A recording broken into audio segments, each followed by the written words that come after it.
of Sri Aurobindo from the book Letters on Yoga, Part 1, Chapter 2, page 68, topic The Jivatman in Other Indian Systems, subtopic The Jivatman in Other Schools.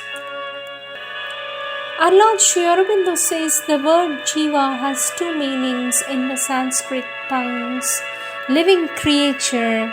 In Bengal, when one is about to kill a small animal, people often protest saying, "Don't kill, it is Krishna's Jiva, his living creature."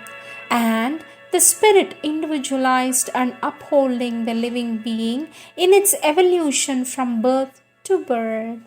In the later sense, the full term is Jivatman, the Atman spirit or eternal self of the living being.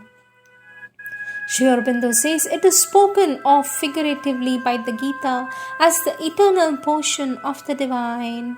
But the word fragmentation used by you is too strong. It could be applicable to the forms, but not to the spirit in them. Moreover, the multiple divine is an eternal reality antecedent to the creation here. An elaborate description of Jivatma would be the multiple divine manifested here as the individualized self or spirit of the created being. The Jivatma, says Sri Aurobindo, the Jivatma in its sense does not change or evolve. Its essence stands above the personal evolution. Within the evolution itself, it is represented by the evolving psychic being which supports all the rest of the nature. The Advaita Vedanta monism declares that the Jiva has no real existence as the divine is indivisible. Another school attributes a real but not an independent existence to the Jiva. It is, they say, one in essence, different in manifestation. And as the manifestation is real, eternal and not an illusion, it cannot be called unreal.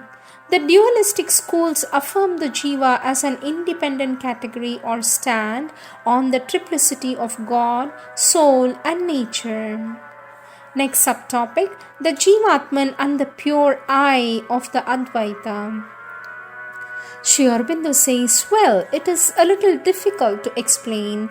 Perhaps the best thing is to break up my answer into a number of separate statements, for the whole being has got too complicated to do otherwise. First, it is impossible to equate my conception or experience of the Jivatman with the pure I of the Advaita, by which you mean, I suppose, something which says I am he, and by that perception merges itself into the Brahman. According to the Advaita of the Mayavadins, this Jivatman, like the Ishvara himself, is simply an appearance of the Brahman in illusory Maya. There is no Ishvara, Lord of the world, because there is no world except in Maya. So too, there is no Jivatman, only the Paramatman, illusorily perceived as an individual self by the lower illusory consciousness in Maya.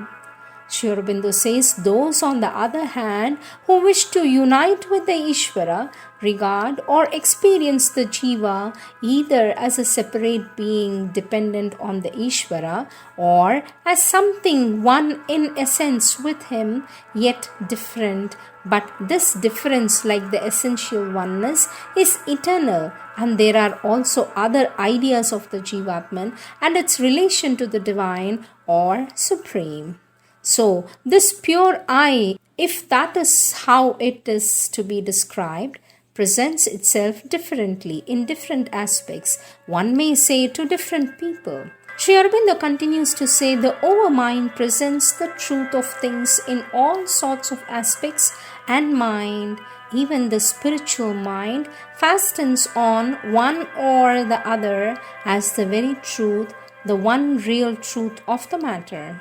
It is the mind that makes these differences. But that does not matter, because through its own way of seeing and experiencing, the soul or individualized consciousness, or whatever you may like to call it, the mental being, goes where it has to go. I hope this much is clear as the first step in the matter. Aurobindo says the second point is, I do not dispute at all the fact that one can realize the self, the Brahman or the Ishvara, without going into the overhead regions, the dynamic spiritual planes, or stationing oneself permanently above the body as happens in this yoga. Even if it is done through the Sahasrara, well, the Sahasrara extends to the spiritualized mind and can be felt on the top of the head, so any ascent above is not indispensable.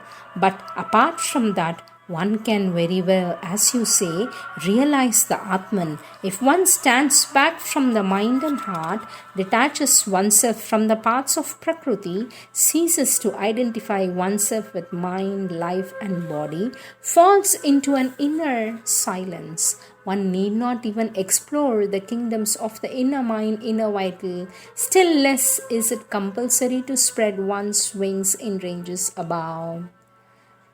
Aurobindo continues to say, the self is everywhere, and by entering into full detachment and silence, or even by either detachment or silence, one can get anywhere some glimpse, some reflection, perhaps even a full reflection, or a sense of the self's presence, or of one's own emergence in that which is free, wide, silent, eternal, infinite.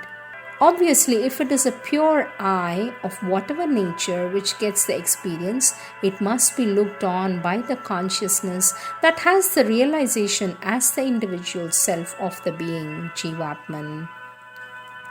Third point, one can also have the experience of oneself as not the mind but the thinker, not the heart but the self, or the I which supports the beings, not the life, but that which supports life, not the body, but that which assumes a body.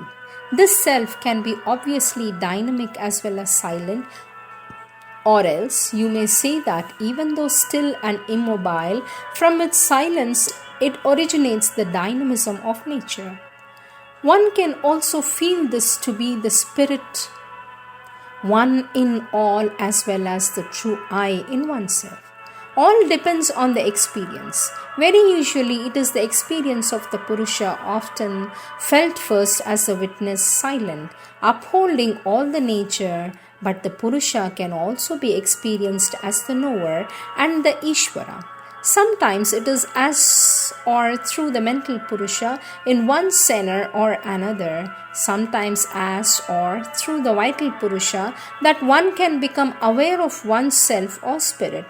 It is also possible to become aware of the secret psychic being within by itself as the true individual, or one can be aware of the psychic being as the pure I, with these others standing in mind or vital as representatives in these domains or on these levels. According to one's experience, one may speak of any of these as the Jiva or the pure I. This last is a very dubious phrase, or the true person or the true individual who knows himself as one with or a portion or only dependent on the universal or transcendent being and seeks to merge himself in that or ascend to that and be it or live in oneness with it. All these things are quite possible without any need of the overhead experience or of the stable overhead permanence. There are still 4 more points. I will continue this in the next recording. These are the words of our Lord Sri Aurobindo.